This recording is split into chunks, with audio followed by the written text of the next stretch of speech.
王菲與謝霆鋒復合的第10個年頭，所有的鏡頭都全試圖從他們的眉梢眼角裏打撈關於愛情的蛛絲馬跡，但誰也沒想到，那一張在網絡上悄然流傳開來的合影，佢以一種近乎溫柔的姿態，將4個人的名字重新排列在公眾的視野裏。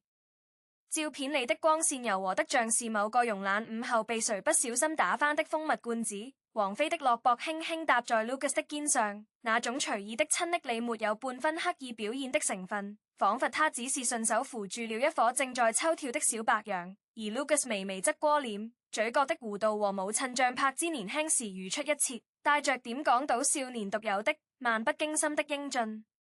張柏芝就站在畫面的正中央，那個位置原本應該屬於某種不言自明的權力象徵，但他站得那樣坦蕩，甚至主動招呼着攝影師把焦距對準，好像他天生就該是那個聚攏四面黎風的圓心。而謝霆鋒則主動往旁邊讓了半步，那半步的距離既沒有退出畫框，也沒有擠佔任何人，像一首和弦裡恰到好處的休止符。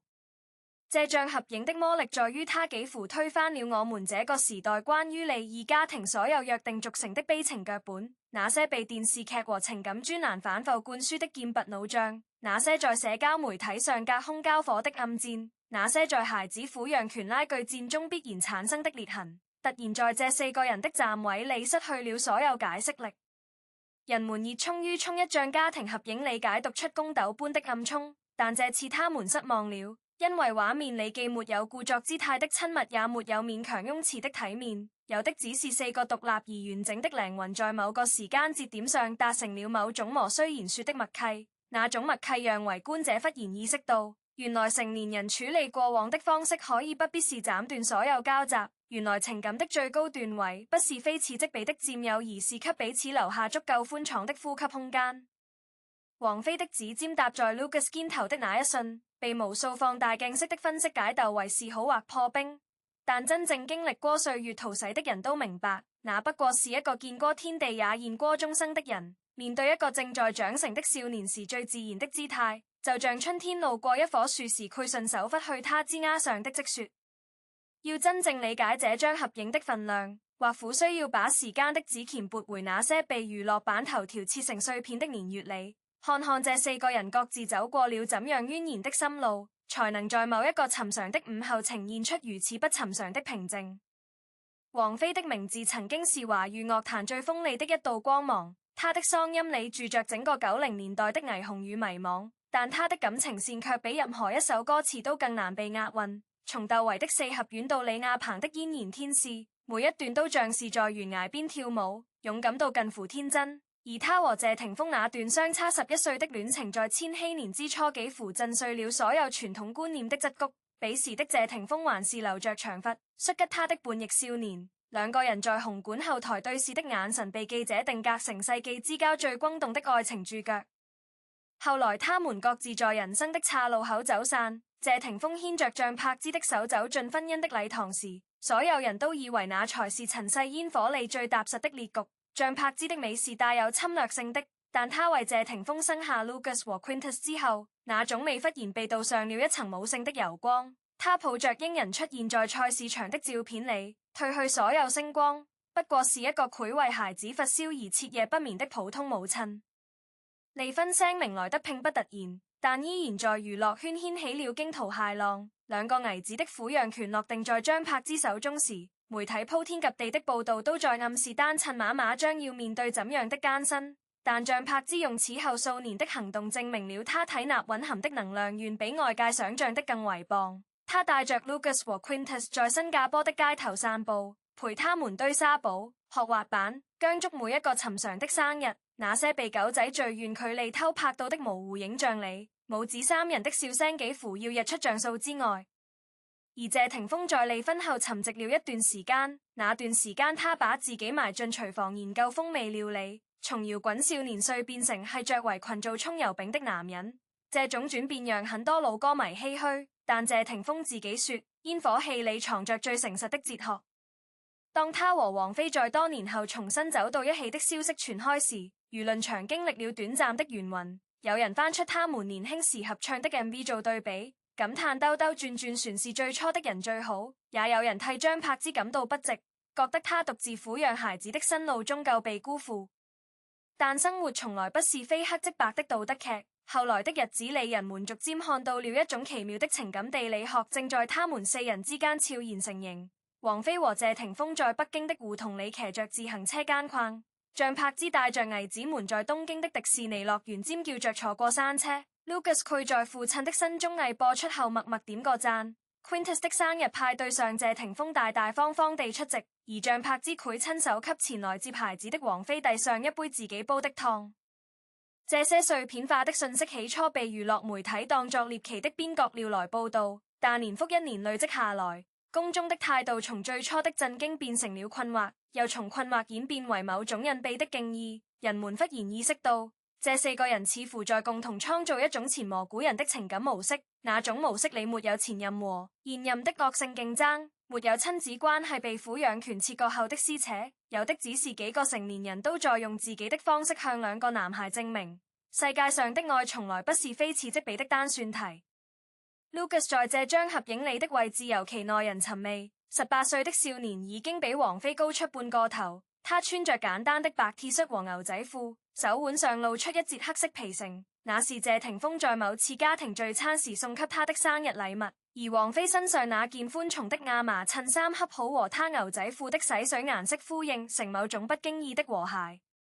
張柏芝站在中間，穿一條薑黃色的長裙，這種飽和度極高的顏色稍有不慎就會顯得突兀，但她硬是用那種被海風吹拂過的健康膚色把裙子襯得明豔動人。她的右手自然地搭在 Lucas 的背上，左手側身向鏡頭比了個俏皮的 V 字，那種毫無防備的從詞感讓所有試圖捕捉尷尬的鏡頭都落了空。謝霆鋒站在最邊上，黑色夾克里的白色內搭領口微敞，他沒有刻意看向鏡頭，視線低垂着落在前方某處，嘴角卻帶着一抹若有若無的弧度，那弧度裡沒有隱忍也沒有委屈，更像是一個習慣了在暗處托住全局的人，終於可以退後一步欣賞自己親手擺好的棋局。這張合影拍攝的背景說嚟也平常，不過是某個品牌的慈善晚宴後台，四人在不同的行程間隙裡恰好被安排在同一間休息室。張柏芝當時正在給 Lucas 整理被風吹亂的衣領，王菲端着保溫杯從化妝台前轉身，謝霆鋒正低頭回復手機消息。攝影師是張柏芝多年的好友，隨口提議說難得撞上，不如合個影吧。沒有隆重的擺拍動雲，沒有公關團隊的精心策劃，甚至連站位都是張柏芝隨手指了指說我就站中間好了，你們兩互發。王菲聽了笑出聲來，那種笑聲不是被逗樂的樂樂作響，而是從鼻腔裡輕輕哼出來的，帶着點驚慌的慵懶。然後她真的配合地走到 Lucas 身邊，伸手攬住少年的肩膀，動作流暢得像排練過100遍。謝霆鋒抬起頭看了一眼眼前的情景，沒有多餘的話，只是默默合上手機走到了最左側。他甚至主動往牆邊靠了靠，確保 Lucas 整個人都框進了鏡頭。那個細節被後來放大的照片證實了，謝霆鋒的身體幾乎是傾斜着給矮子騰出了更多畫面空間。照片在網絡上發酵之後，最先衝上熱搜的話題是王菲張柏芝同框，但很快就被更宏大的討論淹沒了。人們開始興致勃勃地分析 Lucas 的眉眼到底像爸爸還是像媽媽，討論王菲的手勢究竟是長輩式的關愛還是朋友間的隨和。甚至有人翻出謝霆鋒10年前在某個採訪裡說過，我希望將來我的孩子們能明白，離婚只是大人之間的事情，跟他們無關。彼時這段話被視作官方的場面話，但如今對照着這張合影來看，才發現他或許是真的把這句話踐行到了骨子裡。而張柏芝早年帶着孩子們奔波於各個城市之間時，被問到對謝霆鋒和王菲復合的看法，他仰着頭想了片刻，回答得清清爽爽，只要我兒子開心，我就開心。他們多兩個人痛愛，有什麼不好？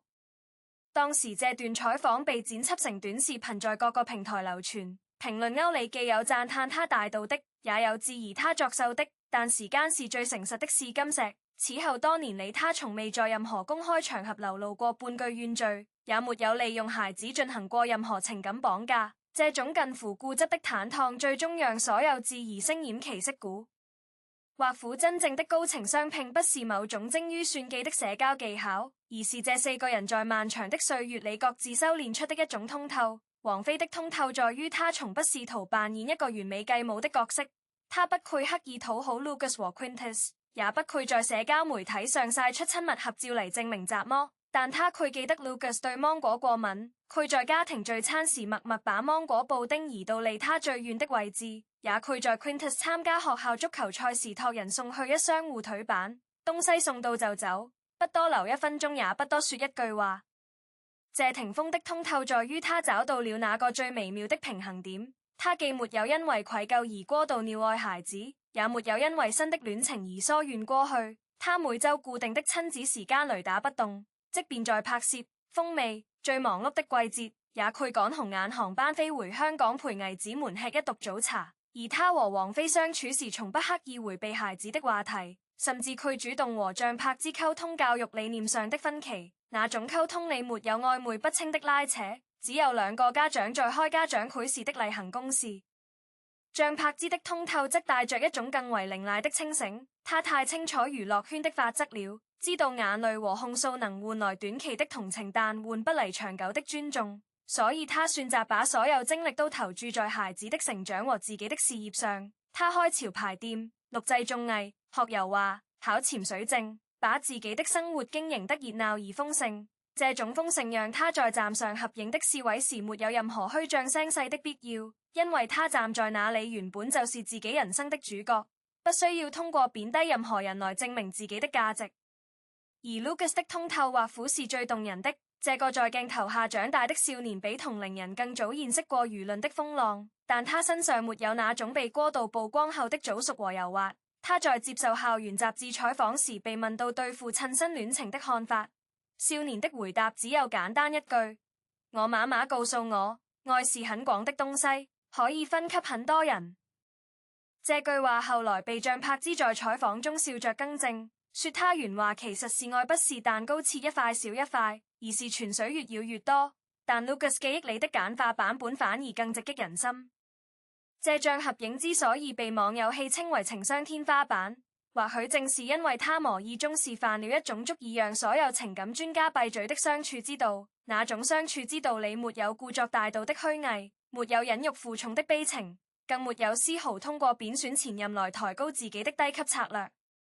王菲攬着 Lucas 的手臂，力量恰到好處，既不攰緊到讓人感到束縛，也不攰從到顯得疏遠，就像他對待這段關係裡的所有複雜性一樣，保持着一個恰當的溫度，那個溫度足夠融化堅冰，又不至於灼傷任何人。張柏芝站在畫面中心的姿態裡有一種近乎天真的坦蕩，她甚至沒有下意識地往謝霆鋒那邊傾斜，也沒有刻意和王菲保持距離，三個人之間的空隙均勻得像是用尺子量過，那種均勻裡透露出的是他們早已在私下裡磨合過無數次的從容。謝霆鋒讓出鏡頭的那個動作被網友做了慢放動圖，畫面上他的後退幾乎是本能的，就像條件反射一樣自然。那種自然背後藏着一個男人對過往和現在的雙重尊重，他沒有把兩個女人同時框進自己的視線範圍裡當作戰利品來炫耀，而是退到邊緣的位置，把中心的聚光燈留給該站在那裡的人。在合影流傳開嚟的那個週末，香港的狗仔隊照例蹲守在張柏芝家附近的轉角，想捕捉一點後續的蛛絲馬跡，但他們只拍到 Lucas 背着書包獨自去補習班的側影。少年的耳機線垂在胸前，腳步輕快得像是踩着某種只有他自己聽得見的節拍。而同一天下午，王菲被拍到在北京的超市裡採購食材，購物車裡放着牛腩和西紅柿，存有一盒 Lucas 上次來做客時誇過好吃的草莓。謝霆鋒的社交賬號在那幾天異常安靜，只是點讚了一條關於星空攝影的科普貼，未人能確認那條貼子和合影之間有怎麼關聯。但粉絲們在超話裡雀躍地分析說，他大概是在用這種方式暗示某種遼闊的心境。張柏芝倒是在合影風波後第3天開了場直播，鏡頭裡他正在給 Quintus 檢查作業本，有彈幕問他看沒看到那張合影，他抬起頭衝鏡頭翻了個俏皮的白眼，說當然看到了，我站得最中間，難道船能看不見？然後低頭繼續在作業本上畫了個笑臉。那種舉重若輕的回應方式讓直播間裏的氣氛瞬間從此下來。這場始於鏡頭巧合的情感教育課，最終在無數網友的解鬥和傳閱中升華為一個關於成年人如何體面相處的公共範本。人們開始重新審視自己身邊那些因為離婚而勢同水火的朋友，開始思考血緣和法律之外是否存在另一種更柔軟的情感聯絡方式。合影裏的4個人其實都沒有刻意做怎麼驚天動地的事情，王菲只是搭了一下肩膀，張柏芝只是站了個位置，謝霆鋒只是讓了半步，Lucas 只是笑了一下，但這些細微的動作疊加在一起，卻產生了一種遠超預期的化學反應。那種反應的產物不是和解協議書上的冰冷條款，而是一種可以被呼吸到的帶着體溫的和解。畫虎真正的成熟從來不是把過去切割得乾乾淨淨，而是允許所有發生過的故事都留下痕跡，但不再讓那些痕跡成為絆住腳步的繩索。王菲的歌聲裏早就唱過相聚離開都有時候，沒有怎麼愧永垂不朽。但那張合影似乎在說，有一種關係比永垂不朽更難得，那就是每個人都找到了最適合自己的位置，既不擁擠也不空曠。當這張合影的熱度逐漸從熱搜榜上消退，當網絡上的討論從鋪天蓋地變成偶爾被翻出回味，留在人們記憶裏的畫虎不再是某個明星的表情管理或者站位心機，而是一幅關於成年世界如何與過往和解的溫柔圖景。Lucas 的18歲生日當天，謝霆鋒在社交賬號上曬出一張他人時記在自己脖子上的舊照，配文只有2個字少年。而張柏芝則發了新拍的生日派對視頻，視頻末尾王菲的聲音從話外傳來，帶着那種標誌性的慵懶腔調說了句蛋糕上的草莓貴我了。背景裏是 Quintus 哈哈大笑的聲音和謝霆鋒無奈地喊你讓着點小孩。這些散落在不同時間線裏的碎片拼湊在一起，構成了一種比任何精心策劃的公關稿都更具說服力的真實。那種真實讓人相信，在這個充滿算計和表演的時代裏，依然有人能夠憑借最樸素的情感智慧，把一團亂麻織成錦緞。張柏芝在直播裏被問到關於情傷天花板的看法時，她正在給自己塗護手霜，猛然停下動作，認真想了想，然後說沒怎麼天花板不天花板的，就是大家都不想讓孩子為難皮了。話說到一半，電話響了，她接起來喂了一聲。引筒裏隱約傳來謝霆鋒的聲音在問 Quintus 的過敏樂放在哪裡，張柏芝隨口答了句左邊抽屜第2個格子，然後掛斷電話繼續塗護手霜。整個過程流暢得像是排練過千百遍，但所有人都知道這種默契沒法排練，只能靠歲月一寸一寸磨出來。夕陽把4個人的影子拉得很長的那天下午，其實還有一張未被公開的照片存在張柏芝的手機相冊裏，那是 Lucas 主動提議要拍的。畫面裏王菲正彎腰繫鞋帶，謝霆鋒在扭頭和張柏芝說着雜麼，張柏芝仰着頭哈哈大笑，而 Lucas 自己舉着手機把所有人都框進了鏡頭。少年的手很穩，沒有一絲顫抖。